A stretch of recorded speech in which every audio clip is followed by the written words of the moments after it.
Welcome back to Movie Insights. Today I will show you an action, thriller film from 2008 titled Terra Nova. Spoilers ahead. Watch out and take care. On the cold hills of a deserted island, Villain is trying to find a safe spot to camp. He walks for miles until he slips and falls into a freezing river, but after floating away for a while, he manages to climb out and continue his journey. When he gets too tired to keep going, he stops to rest against a big rock, grabs a flower to eat, and begins thinking back to how all this started. Villain is in jail for life for the assassination of 6 men, when one afternoon, he's taken to see the prison governor, who asks him what he dreams of. He isn't the only person going through this. Various of his fellow prisoners are also being called to the governor's office and are asked the same question. Morayak says he wants to see the sea, Yakut wants to witness the war against China, Obazyanka won't speak, Abazian wants to work in this prison and be a governor, Tolia wants to follow the progress of the space station, and Sipa wants to see women again, but Villain's answer is never shown. The governor tells them they've been selected to be transferred to a penal colony, and shortly afterward, all prisoners are boarded into a ship. Just like in the actual prison, the prisoners are divided into groups and put into cells, although Abazian acts like he is the boss and even kills a man to take his bed. When the hatch is finally closed and the boat takes off, the prisoners start panicking, thinking this has all been a trick to let them die at sea. As the men begin getting violent, Villain remembers a conversation he had with Sipa back in prison. Sipa has some severe mental issues and would always draw on the wall and talk nonsense, but that day, he mentioned heaven and hell not having any seats left and a third purgatory-like place being prepared for people like them. Julien had thought it was more of his usual nonsense back then, but he's starting to see the merits of it now. After a while, everyone calms down and tries to spend the trip chit-chatting and eating, but in the middle of the journey, a gang escapes from one of the cells, looking for their compatriot. Abazian pretends to negotiate at first only to kill the man they're looking for, causing a riot to start. Prisoners on both sides begin hitting and killing each other through the bars except for Starry, an old man that stays behind praying. The fight doesn't last long though. The guards quickly arrive and after stopping them with a warning shot, they throw a sleeping gas grenade to knock them all out. Eventually, they make it to a deserted island, where the prisoners are put into numbered handcuffs and left at the beach so they can listen to what Mr. Olesen and Marta, the heads of the Terra Nova project, have to say. Since the death penalty has become illegal in all countries, prisons have been running out of space to hold such a large number of criminals, which is why the Russian government has offered this land to start this project, funded by some international organizations. Starting today, the prisoners are colonists living under their protection, and everything they need to survive is being provided, including food that should last 3 months. A satellite will be watching them all the time, and there also are some communication buoys around.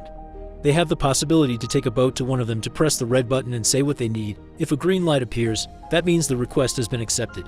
Abazian isn't happy about the idea of being recorded 24/7, so he throws a big rock in protest, but the guards quickly make him stand back with some warning shots. Marta clarifies that the buoys can also be used to ask to leave the project by saying their name and the reason why they want to leave. If they do, they'll be returned to prison. By putting the buoys on the sea instead of on the beach, they make sure that the decision is thought twice before risking getting on a boat. Before leaving, the guards drop a bunch of keys on the sand, explaining they are numbered to match their handcuffs. The prisoners rush towards them and start fighting over them while Villain and Sipa stay safely behind, only grabbing the keys that the others drop. Starry also decides to stay behind and watch how a gang forms a line around the keys to keep their rivals out, and a group goes to the crates the guards left to pick up some weapons and attack the crowd with them. Eventually, Ali's gang takes control of the situation.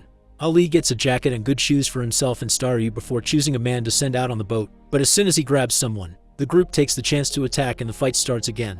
Dozens of men die in the fight. Morayak kills Ali with a rock, Abazian kills Starry also with a rock, and the 3 men that get on a boat to reach the buoy fall to the sea and die drowning. All the remaining prisoners go to the warehouse and begin distributing the supplies, and Abazian takes advantage of the tools found to get his cuffs open by force. Villain packs a bunch of supplies in a bag and grabs himself a jacket while listening to Sipa say there is no way the food will last 3 months. Then he leaves the area to survive on his own and hopefully find a way out of the island, taking us back to the beginning of the story. Villain explores the island until he finds an area with no snow and a rocky formation that will provide some shelter, so he decides to sit there while looking at a picture of his family that he's kept hidden in his prison uniform. He misses them terribly and falls asleep with tears in his eyes. Sometime later, he wakes up when he hears some squealing. Turns out the supplies were filled with rodents, and they are now eating through his food and bag. When it starts raining, Villain finds shelter under the rock formation he saw before, getting a fire going for warmth and heating some water. After it stops raining, he catches a bird and roasts it over the fire. That's when Sipa finds him. As he chit-chats with him, he tries to steal his knife, but Villain sees him and takes it back. Sipa offers some salt he had with him and his help in exchange for some meat, which Xiling accepts. So Sipa goes to pick up more wood and sees the family picture on Villainheim on the rocks, which makes him blow a kiss at Villain's wife. Afterward, they share the bird, and when they're done eating, Sipa walks to the edge of the cliff, explaining he doesn't jump because he's too afraid. He asks Dylan why he won't die either, and Dylan explains it's because of his family. They're dead and he wants to be buried next to them, which can't happen if he dies on the island. The two men fall asleep, and when Dylan wakes up, he finds Sipa has stolen the picture to use it as inspiration for his debauchery. Furious, Dylan beats him up and pushes him off the cliff, but Sipa doesn't die because he doesn't fall into the ocean. He drops on a hill right underneath. But even after this disagreement, the two of them travel together as they explore the island. Sipa easily amuses himself with the trash he finds in the water while Dylan tries to fish, but the only living being they find in the water is some sort of aquatic centipede, which freaks Sipa out. While looking around, Dylan is shocked to suddenly find part of a seaplane among the rocks. It only takes going a bit farther up the hill to find the entire plane, which gives him a bit of hope because he used to be a pilot and would be able to fly it. However, two men aren't enough to move it, so for now, they go back to their shelter. Dylan starts a fire with some matches he had grabbed at the warehouse, but there's something in them that creates a very toxic smoke. He moves away from the fire and drags a sleeping Sipa with him, who at first won't wake up. It takes a few shakes from Dylan for him to finally regain consciousness, but his mouth only continues to spout nonsense, and Dylan realizes the cold will kill them any minute now. The two men decide to go back to the base and see if they can steal some coal. Back in the base, life hasn't been easy for everyone. Abazian and his gang are in control and keeping a routine while sharing the supplies, and Abazian even asks them to call him governor. But they keep anyone that isn't in their team inside the barracks. They only allow them to come out to have a walk in an enclosed area, similar to real prisons, while Astonitz yells at them from the watchtower. When they're sent back, they need to run because whoever is last gets killed to be used as food later. Dylan and Sipa manage to reach the coal box and find the remains of a fire. After walking for so long, they're almost freezing, so they can't help laying down next to the fire and falling asleep. But Sipa wakes up quickly when he hears some noises. The gang is coming over with their latest prisoner for roasting.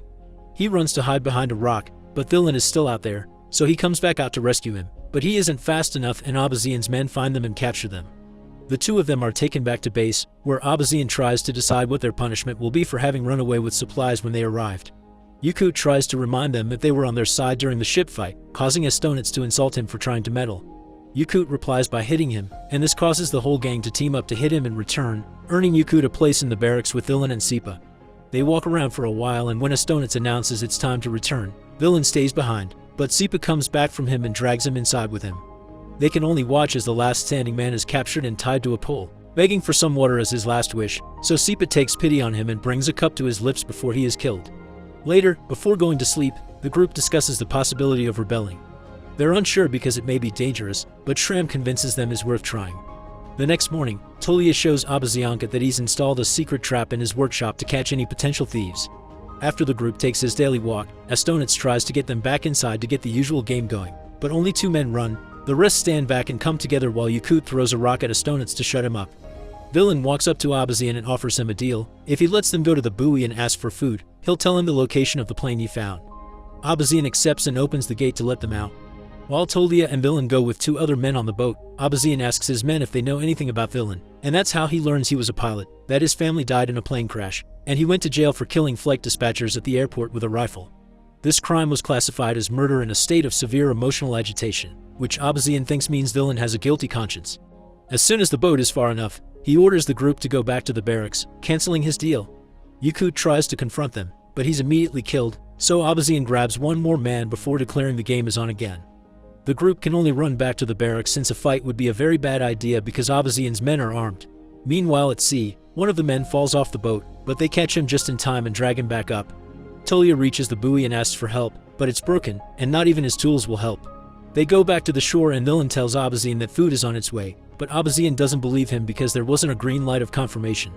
Tolia reminds him of the existence of the plane, but Abazian doesn't believe that's true either, but it inspires Abazianka to move around with his arms open like one.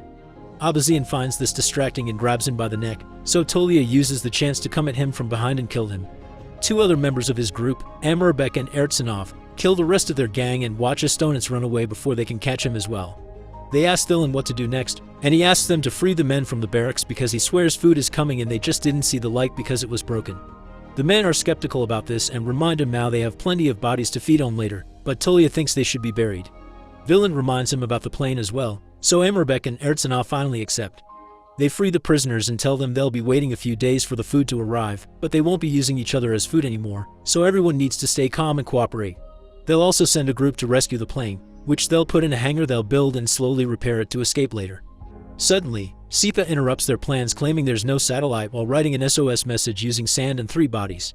Sometime later, Astonis returns to the base, and because of the new rules that say they need to keep the peace, they decide to ignore what he's done to them for now and share their food with him anyway.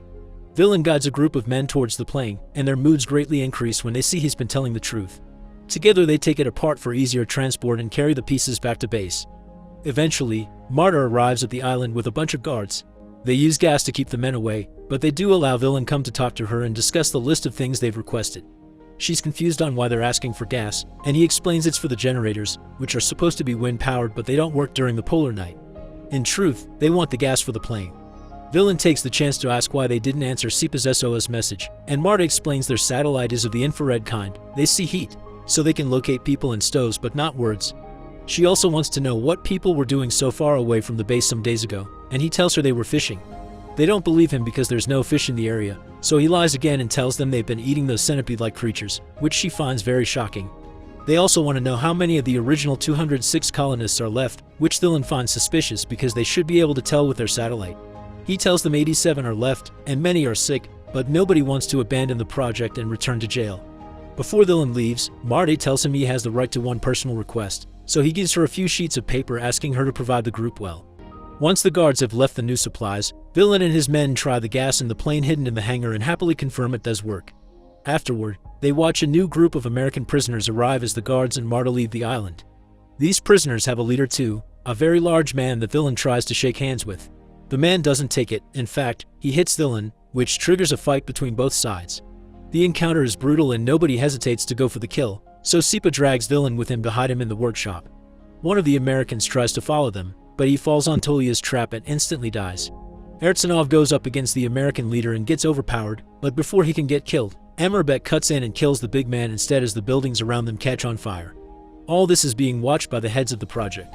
When they realize the situation is finally out of control and that over 40% of the colony has been killed, Marta calls the central office and is told to proceed with Code Naked Island, which sends a bunch of guards to the island that shoots all the reminder prisoners while Marta burns Villain's letters. Luckily, a few men are still alive thanks to having hidden in the mountains or the hangar: Villain, Sipa, Ertsanov, and Tolia. Together they push the plane out, but when they're about to board it, Sipa tells them goodbye and runs to the hills so he can jump into the ocean, not afraid anymore. The remaining trio gets in the plane and Villain manages to make it take off safely, although the guards shoot at them on the way. His 2 companions die, but Villain isn't hit by the bullets, so he flies away into his freedom.